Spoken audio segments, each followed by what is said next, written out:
හරි පුතේ එහෙනම් හැමෝටම ආයිබෝවන් අපි අද කතා කරන්න යන්නේ පුතේ ඔයාලගේ විෂය නිර්දේශයෙන් පුතේ ටිකක් අමාරු ගොඩක් ළමයින්ට දරුවන්ට අමාරු කොටසක් වන සූත්‍ර ලියන එක සම්බන්ධයි. මේ සූත්‍ර ටිකක් ලියන්න හොඳට පුරුදු වෙලා යන්න ඕනේ. එතකොට තමයි අපිට විභාගෙදී හරිම ලේසියෙන් ලකුණු ගන්න පුළුවන් කොටසක් තමයි වෙන්නේ මේ සූත්‍ර ලියන්න. පොඩි දෙයක් තියෙනවා.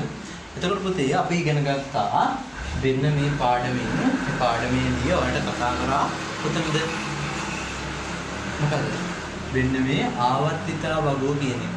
මෙන්න මේ ආවර්තිතා වගෝ පාඩම් කරගන්න අනිවාර්යෙන්. හරිද?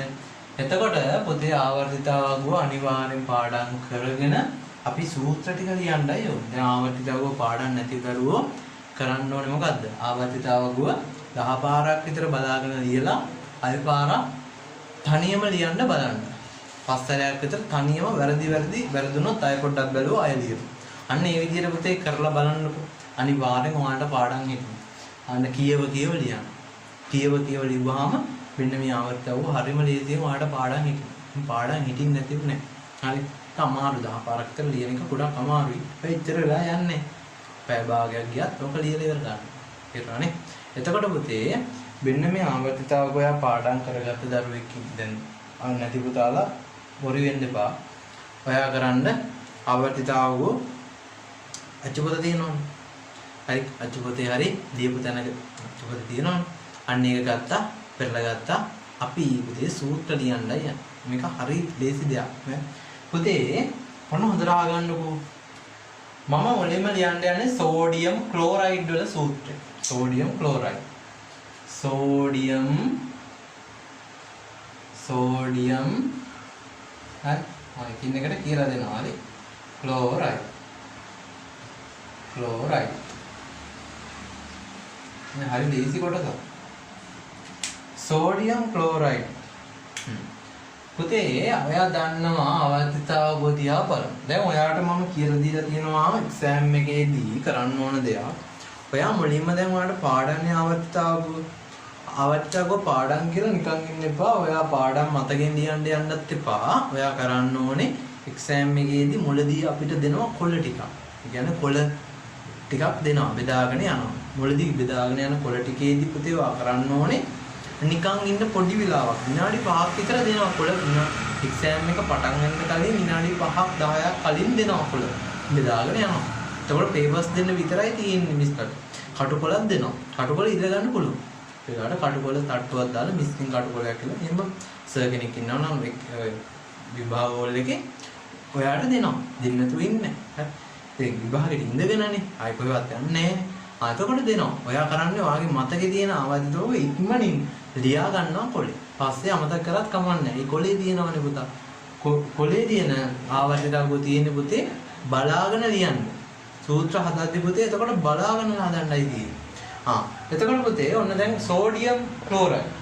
අපි මුලින්ම මෙහෙම දෙයක් දුන්නාම මුලින්ම බලන්නේ මොකද්ද? මුලින්ම බලන්නේ මොකද්ද තියෙන මූලද්‍රව්‍ය කියලා. මොකද්ද තියෙන මූලද්‍රව්‍ය මොනවාද? ඒක කොහොමද හොයන්නේ? සෝඩියම් කියලා එකක් තියෙනවා. සෝඩියම්. අහලා තියෙනවද? ආවර්තිතවක ඉන්නවද බලන්න යා. ඉන්නවා. මේ ඉන්නේ සෝඩියම්. සෝඩියම් වෙන්න මෙහෙමනේ ලියන්නේ. සෝඩියම්. ක්ලෝරයිඩ් කියලා කෙනෙක් ඉන්නේ. ක්ලෝරයිඩ් කියලා මතක් වෙද්දී ඔයාලට මතක් වෙන්නේ කවුද? ඒ ළඟින්ම යන කෙනෙක්. ක්ලෝරින් කියලා කෙනෙක් ඉන්නවනේ. අපි ආවර්තකව නිකන් කියමු බලන්න. Hydrogen, helium, lithium, beryllium, boron, carbon, nitrogen, oxygen, fluorine, neon, sodium, magnesium, aluminium, silicon, phosphorus, sulphur, chlorine අන්නගෙන. දැක්කද?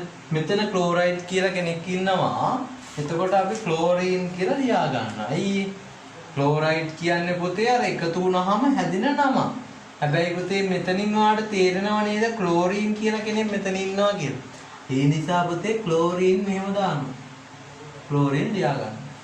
හරි. ඔයා පුතේ දන්නවා මෙන්න මෙහෙම දෙයක්. සෝඩියම් ක්ලෝරයිඩ් කියලා ගත්තාම පුතේ දැන් මේක ලියලා ඉවරද? මේක ලිව්වහම ඉවරයි. නේ? මේ දෙන්න එකතු කරලා ලිව්වහම ඉවරද එතකොට? සූත්‍රය ලියලා ඉවරද? නෑ. එතකොට තමයි වැදගත්ම දේ තියෙන්නේ. වැදගත්ම දේ තමයි පුතා ඊට පස්සේ බලනවා පුතේ මෙයාලගේ සංයුජතාව කියලා කෙනෙක් ඉන්නවා. අපි දන්නවනේ. අපි සූත්‍ර ලියන්න කලින් පුතේ අපි දැනගෙන ඉන්න ඕන දෙයක් තමයි මෙන්න මේ සංයුජතාව කියන්නේ මොකක්ද කියලා. මම ඉක්මනින් කියලා දෙන්නම්. සංයුජතාව කොහොමද හැදෙන්නේ කියලා. හරි. පුතේ මෙයා එකයි. ඔන්න මේක මතක තියාගන්න. මේක රටාවක්. හරි. මෙයා පළවෙනියට ඉන්නේ. මෙයා දෙවෙනියට ඉන්නේ. දෙකයි. මෙයා තුනයි. ඔන්න සංයුජතාව යන විදිය පුතේ. මේ හතරයි. එතනින් ඉවරයි. තේරුණාද? 4 5 6 7 8 9 කියලා දිගටම කියන්නේ. තේරුණාද?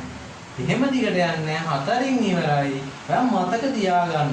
4න් ඉවරයි. 1 2 3 4 එතනින් ඉවරයි. ඊට පස්සේ මොකද කරන්නේ? ඊට පස්සේ 3 ආපහු යන්න. 4 තමයි උස තැන. මෙන්න මෙහෙම එකක් වගේනේ. මෙහෙම 1 2 3 4 කන්ද ඊට පස්සේ 3 2 මොකද කරන්නේ 3 2 1 ඉතුරු ගණන මෙන්න මේ කට්ටිය පුතේ බිඳුවයි මෙයා සංයුතාවයක් නැත තේරුණා නේද අන්න 1 2 3 4 කන්දට ආවා 3 2 1 බිඳුවටම ගියා තේරුණානේ 1 2 3 4 කන්දට ගියා 3 2 1 බිඳුව කියලා ඔන්න flow එක බෑවුමක් එතකොට පුතේ හොඳට අහගන්න දැන් සංයුතාවයත් අපි කොලේ ලියාගත්තා දැන් මේක පාඩම් කරන්න දෙයක් නෑ පුතේ මතක තියාගන්නකෝ 1 2 3 4 කන්දට ගියා 3 2 1 බිඳුව කියලා ආපහු ලියුවා මේක මතක තියාගන්න හරි එතකොට පුතේ ඔන්න සෝඩියම්ගේ සංයුතාව බලනවා හරිද සෝඩියම්ගේ සංයුතාවය බැලුවාම පුතේ මොකද කරන්නේ? සෝඩියම්ගේ සංයුතාවය 1යි. මෙන්න මේව ලියනවා. ඔයා ලියන්න ඕනේ නැහැ. ඒ කියන්නේ ඔයාගේ නෝට් එකේදී පුතේ ඔයාගේ නෝට් එකක් දාගන්න මේ වීඩියෝ සීරීස් එකත් එක්ක යද්දී ඔයාට සම්පූර්ණයෙන්ම සිලබස් එක කවර් වෙනවා. හරි? සම්පූර්ණයෙන්ම යනවා. හරි? ක්ලෝරින් වල පුතේ ක්ලෝරින් වල සංයුතාවය බලනවා. යාගේ උඩ සංයුතාවය කීයද? යාගේත් 1යි. දැන් මොකද කරන්නේ මෙන්න ක්ලෝරින්ගේ සංයුතාව මෙන්න සෝඩියම්ගේ සංයුතාව එතකොට පුතා සංයුතා දෙකක් තියෙනවානේ මේ දෙන්න මොකද කරන්නේ මේ ඉන්න සංයුතා ක්ලෝරින් දෙනවා සෝඩියම්ට මෙන්න මගේ සංයුතාව කියලා සෝඩියම් දෙනවා මෙන්න ක්ලෝරින්ට මගේ සංයුතාව කියලා ඔන්න එක දුන්නා එතකොට පුතේ ඔන්න හැදෙනවා එක ලියන්නේ නැහැ පුතේ සාමාන්‍යයෙන් එකයි කියලා ආවහම අපි කියන්නේ එක කියලා කියන්නේ ඒ නිසා ලියන්නෙත් නැහැ තේරුණාද එහෙම එකක් මෙහාට ගියා කියලා සෝඩියම්ට එක ලැබෙන්නේ එක ලැබෙනවා අපි ලියන්නේ තේරුණානේ දෙක කියලා ලිව්වට වැරදිද නෑ එක ලිව්වට කමක් නෑ එහෙම ප්‍රශ්නයක් නෑ හැබැයි අපි ලියන්නේ සම්මත විදියට ලියන්නේ නෑ තේරුණා නේද රයිට් ඊළඟට අපි ලියමු බලන්න තව කෙනෙක් ටිකක් අර අපිට සංයුතාවයක් එන කෙනෙක් දාමුනේ සෝඩියම් ක්ලෝරයිඩ් ලිව්වා හරිද ඔයත් මාත් එක්ක හදන්න බලන්න වරදි හරි හදන්න පුතේ හරි හරි තව කෙනෙක් ඉන්නවා ඔයාට හොඳ කෙනෙක් දෙන්නම් මැග්නීසියම් නයිට්‍රයිඩ් කියලා කෙනෙක් ඉන්නවා මැග්නීසියම්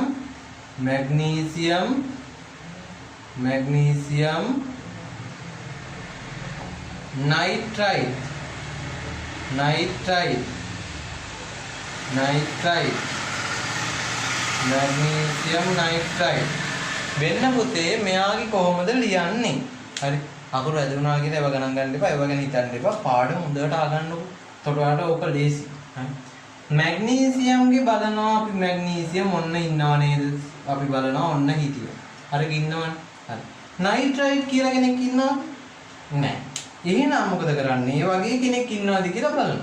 නයිට්‍රයිඩ් එහෙම වචනයක් යන කෙනෙක් ඉන්නවද? ඉන්නවනේ. කවුද?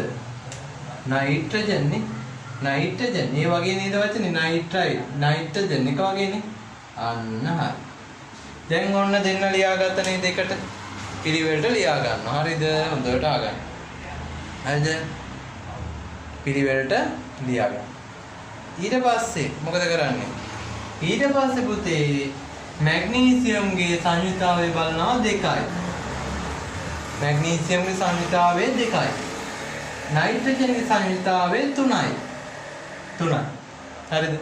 පුතේ මොකද කරන්නේ? මැග්නීසියම් දෙනවා නයිට්‍රජන්ට මෙන්න මගේ සංයුජතාව කියලා. නයිට්‍රජන් උත් දෙනවා මෙන්න මගේ සංයුජතාවය කියලා.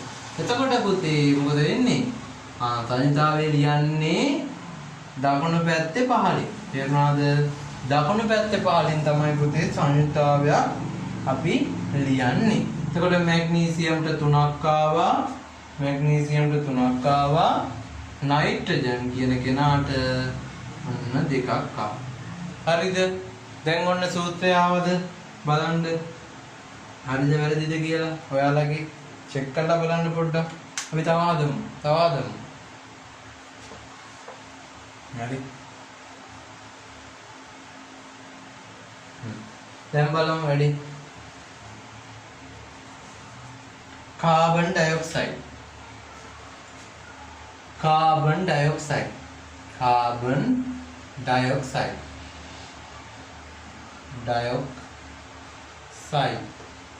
කොහොමද අපෝ ගණන්ස ලේසි බලමු ලේසියෙන් වුණාම තමයි පුතේ වරදින්නේ. හරි.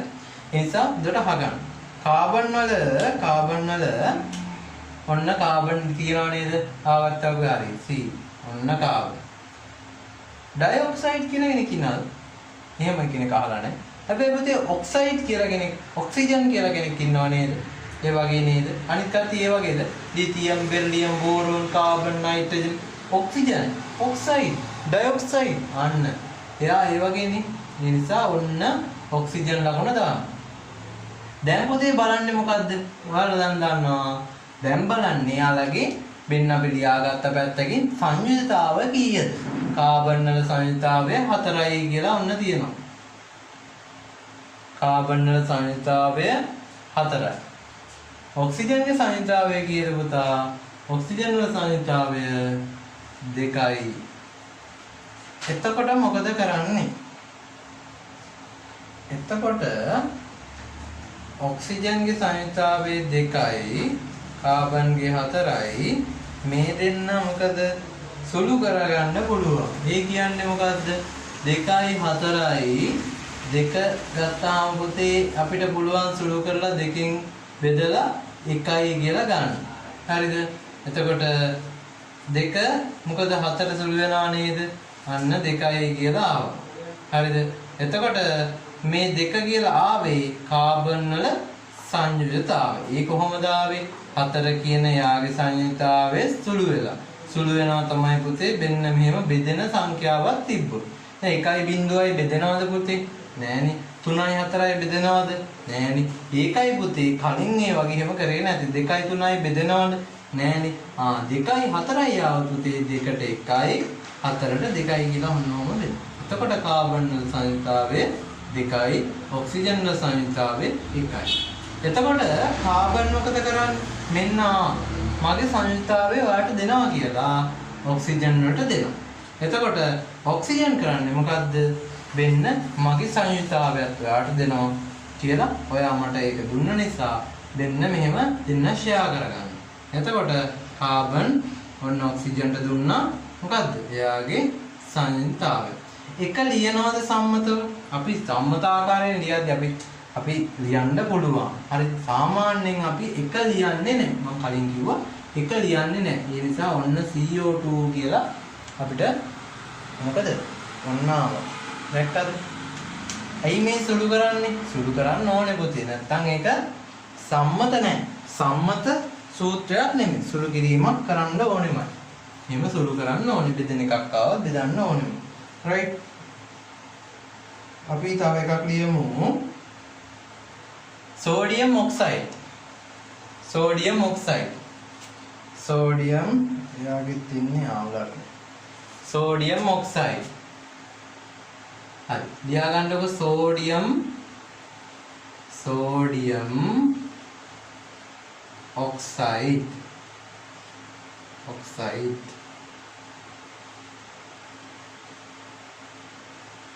හරි. සෝඩියම් කියලා කෙනෙක් ඉන්නවද බලන්න ආවර්තිතාවකුයි? ඉන්නවනේ. හරි. අයා තමයි කිව්වේ. ඔන්න හරි. ඔක්සයිඩ් කියලා කෙනෙක් ඉන්නවද? නෑ නේද? එහෙනම් මොකද කරන්න මං කිව්වේ? ඩයොක්සයිඩ් කියලා කෙනෙක් ඉන්නවද කියලා නෑ කියද්දි මොකද කරේ?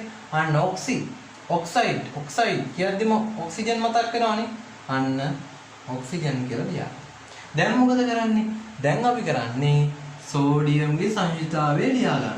සෝඩියම්ගේ සංයුතාවය යටින් ලියා ගන්නවා. එහෙම ලියන්න ඕනේ නෑ. මේ ස්ටෙප් ඕනේ නෑ. ඔයාට මේක ලියා ගන්න පුළුවන් නම් හොඳයි.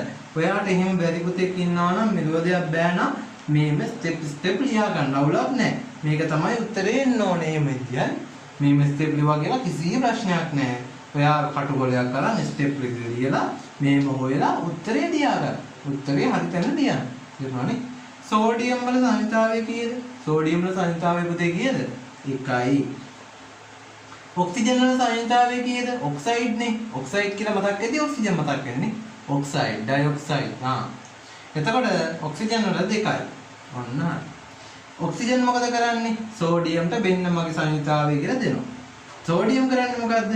ඔක්සිජන්ට දෙනවා මන්න බෙන්න මගේ සංයුතාවය කියලා. තේරුණාද? එතකොට පුතා මොකද කරන්නේ? එතකොට සෝඩියම් පුතේ මෙතන සුළු වෙනවද? 1යි 2යි සුළු වෙනවද? 1ට 1යි නේද? එහෙම සුළු වෙන්නේ නැහනේ. 2ට 4 2 4 3 6 ඒ වගේ තිබ්බොත් සුළු කරන්න පුළුවන් නේද දෙන්නම්? මේකේ සුළු කරන්න පුළුවන්ද දැන්? එතකොට සෝඩියම්ට 2ක් එනවා ඔක්සිජන්ට කිසිම අගයක් 1 එනවා හැබැයි ලියන්නේ නැහැ. තේරුණා නේද? වැඩි ගොඩනේ. මම හිතනවා හොඳටම තේරුණා නේද කියලා. right? තේරුණාද?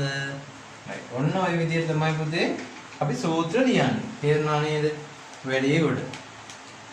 ආවර්තිතාවකයේ තියෙන ඒවාගෙන් සූත්‍ර ලියන්නේ ඔන්න ඔය ආකාරයට. ඊට පස්සේ අපි යමු අපේ ඊළඟ පාර්ට් එකට. ඊළඟ පාර්ට් එක තමයි පුතේ ආවර්තිතාවකයේ නැතුව අර ටිකක් අමාරු කොටස. ගොඩක් ළමයි කරන්නේ නැති අමාරු කොටසට යන්න. ඒ කියන්නේ අර අපේ තියෙන මොකද්ද? අයන වලින් හදන සූත්‍ර හැදීම. හරි. මම අයන වලින් කොහොමද සූත්‍ර හදන්නේ කියලා කියලා දෙනවා ලස්සනට අහගෙන ඉන්න. ඊට කලින් පුතේ ඔයාලට තියෙනවා පුතේ 77 පිටුවේ මොකද්ද? 77 පිටුවේ තියෙනවා ඔයාලට පාඩම් කරන්න ඕන වගුවක්. ඔන්න ඔය වගුව පාඩම් කරන්නම ඕනේ. නැත්තම් මේ වැඩේ කරන්න වෙන්නේ නැහැ. ඒ නිසා හොඳට මං කියෝ විදියට 10 පාරක් ලියන්න බලාගෙන ඊට පස්සේ පස්සරයක් ඔයා තනියම ලියන්න try කරන්න. එතකොට ඔයාලට පාඩම් කියව ලියන්නකො. කියව ලියන්න. තේරුණානේ? එහෙම නැතුව පාඩම් කරන්න බෑ. තේරුණා? එහෙම නැතුව පාඩම් කරන්න බෑ. right. එතකොට පුතා අපි යන්නේ වැඩේට. Potassium carbonate. එහෙම එකක් තියෙනවා. බය වෙන්න බෑ. පොටෑසියම්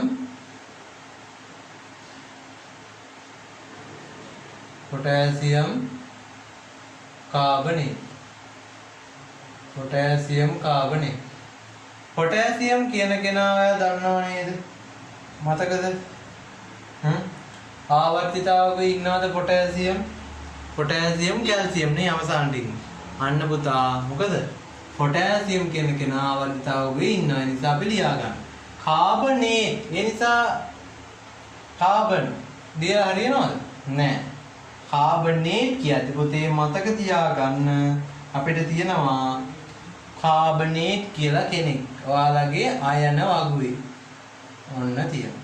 මේ තියෙන්නේ මෙයා විතරයි. කාබනේට් කියන්නේ මෙන්න මේ CO3. කාබනේට් කියන්නේ ඒකයි. හැබැයි යාලගේ සංයුතතාවයද පුතේ මේ තියෙන්නේ නැහැ. කාබන් මොකද්ද? පොටෑසියම් වල සංයුතතාවය අපි මතක ඇති 1යි. හැබැයි පුතේ කාබනේට් වල සංයුතතාවය කීයද?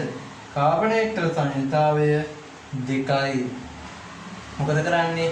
කාබනේට් පොටෑසියම්ට දෙනවා මගේ සංයුතතාවය. කියන්නේ එයාගේ සංයුතතාවය පොටෑසියම්ට දෙනවා. එතකොට මොකද වෙන්නේ? අන්න පොටෑසියම් අන්න 2යි කාබනේට් කියලා මෙන්න මේ තර වරහන් දාන එක අත්‍යවශ්‍යද නැහැ. වරහන් දාන්න හේතුවක් තියෙනවා පුතේ. මෙතන බැරි වෙලාවක් 3 වගේ තිබ්බොත් 2 3 4 5 ඒ වගේ එකක් තිබ්බොත් පුතේ මෙතන වරහනක් දාන්න. එතකොට මොකද ඒකට හේතුව? ඒකට හේතුව තමයි පුතේ මෙතන මොකද මෙහෙම දෙකක් තියෙනවා. එතකොට ප්‍රශ්නයක් වෙනවා. හොයා ගන්නත් අමාරු. නිසා වරහණක් දැම්මාම ඒ දෙන කෙනා දැන් ඔයා මෙතනින් දෙනවා නම් 3ක්. හරිද? අපි කියන 4ක් දෙනවා කියලා. 4ක් මෙතෙන් 4ක් නෑ. අපි කියමු 2ක් දෙනවා කියලා. 2 මෙතෙන්ට යද්දි මෙතනට යද්දි එතන අහගන්න.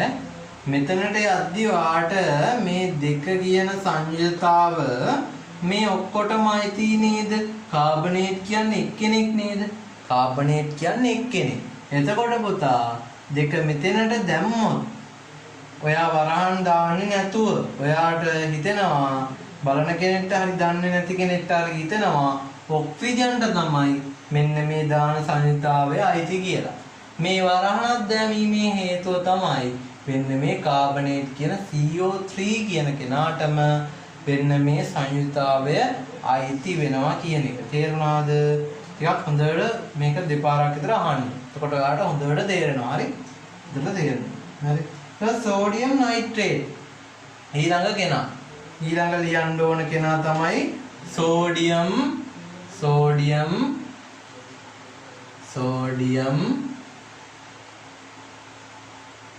නයිට්‍රේට්. Sodium nitrate. පුතේ සෝඩියම් නයිට්‍රේට් කියන කෙනා කොහොමද ලියන්නේ? සෝඩියම් දන්නව නේද? ඔයා ආවර්තිතාවගුවේ තියෙනවා. හරිද? නයිට්‍රේට් දන්නවද? මේක පහලින් ලියලා තියෙන එකට ලියන්නේ ඈ. එකට කියන්නේ මේ ගාවලා නෙමෙයි. ඉස්තරක් තියලා. මෙතන පහලින් ලියලා තියෙන මේ පැත්තට යන්න ඕනේ නැති නිසා. හරි. සෝඩියම් දන්නව නේද? සෝඩියම් ලියාගන්න. නයිට්‍රේට් අපි අර වගුවේ තියනවා බලන්න. වගුවේ තියෙනවා NO3 ඔන්න නයිට්‍රේට් NO3. හරිද? මේ දෙන්නම ලියාගත්තා. දැන් මොකද කරන්නේ සෙකන්ඩ් එකේ කරන්නේ මොකද්ද? මෙයාලගේ සංයුජතාවය ලියනවා. සෝඩියම් වල කීයද පුතේ? ආවර්තිතාවකේ තියෙනවා 1යි. නයිට්‍රේට් වල කීයද පුතේ? සෝඩියම් නයිට්‍රේට් වල කීයද? 1යි. එතකොට මොකද කරන්නේ? ආ දන්නවා. මෙන්න මේ සංයුතාවය දෙනවා මෙයාට. මෙන්න මේ සංයුතාවය දුන්නා එහා පැත්තේ ගෙනා. එතකොට මොකද? එක ලියනවද පුතේ? එක ලියන්නේ නැහැ. එතකොට සෝඩියම් නයිට්‍රේට් කියලා නිකන් ඕනම ලියන්න. තේරුණාද? වැඩේ ගොඩනේ. උඩට ගියා නේද? වරහන් දාන්න හේතුව තමයි මම කලින් කිව්වේ. තනියම මේ ඔක්කොටම පුතේ මේ දාන සංයුතාවයේ ලින් දැම්ම සංයුතාවය අයිති. මේ එකකවත් එළියෙන් දාලා නැති නිසායි වරහන් දාන්නේ නැත්තේ. තේරුණාද? Ammonium phosphate. ඇමෝනියම් ආවර්තිතාවකේ තියනවද පුතේ? ඇමෝනියම් ආවර්තිතාවකේ තියනවද? නැහැ. එතකොට අර වගුවෙන් බලනවා ඔන්න ඇමෝනියම් NH4. හරිද? ඊට පස්සේ ෆොස්ෆේට් කියලා කෙනෙක් ඉන්නවද බලන්න ආවර්තිතාවකේ? නැහැ. ෆොස්ෆේට් උත් ගන්නවා පුතේ අන්න අර වගුවේ PO4. පුතේ මෙන්න මේ ඇමෝනියම්ගේ සංයුතාවය බලනවා. ඇමෝනියම්ගේ සංයුතාවය කීයද? 1යි. ෆොස්ෆේට්ගේ සංයුතාවය කීයද? මට හරි 3යි. ෆොස්ෆේට්ගේ සංයුතාවය 3යි. එතකොට මොකද කරන්නේ? ෆොස්ෆේට් දෙනවා ඇමෝනියම්ට මෙන්න මේ මගේ සංයුතාවය කියලා. අන්න දැන් බලා ගන්න පුළුවන් උදේ වරහන් දාන්න හේතු. ඔන්න ඔහම දැම්මම බලන්න මෙහෙම එළියෙන් දැම්මම අවුල් නේද? මෙහෙම එළියෙන් දැම්මම අවුල්නේ. ඒ නිසායි පුතේ වරහනක් දාන්නේ. දැක්කනේ දැන් මේ ඔක්කොටම මෙන්න මේ 3 කියන කෙනා අයිති. එක ලියනවද මෙහාට ගියා කියලා? නෑ. එක ලියන්නේ නෑ. මේක ප්‍රශ්නයක් නෑ. එක වරහන් දාන්නේ නෑ. මොකද ලියන්නේ නෑනේ. අන්න ඒකයි තියෙන්නේ. දැන් තේරුණා නේද හොඳටම? ලියන විදිය තේරුණා නේද පුතේ? සූත්‍ර හදන විදිය තේරුණා නේද? හරි ලේසියිනේ. කරන් තියෙන එකම දේ මොකද්ද? අර අපේ තියෙන මොකද්ද? අර වගුව හොඳට පාඩම් කරගන්නකෝ. ඔයා දවසක් හරි දාලා කමන්නේ වගුව පාඩම් කරගන්න. ඔයාට ඕන සූත්‍රයක් ලියන්න පුළුවන්. ඕන සූත්‍රයක් ඔයාට ලියන්න පුළුවන් පුතේ. අන්න ඔය විදියට මේ සූත්‍ර ලියන්න ඔයාට හොඳටම මම හිතනවා තේරුණා ඇති කියලා. මේ ක්ලාස් එකත් එක්ක දිගටම සම්බන්ධ වෙලා ඉන්න.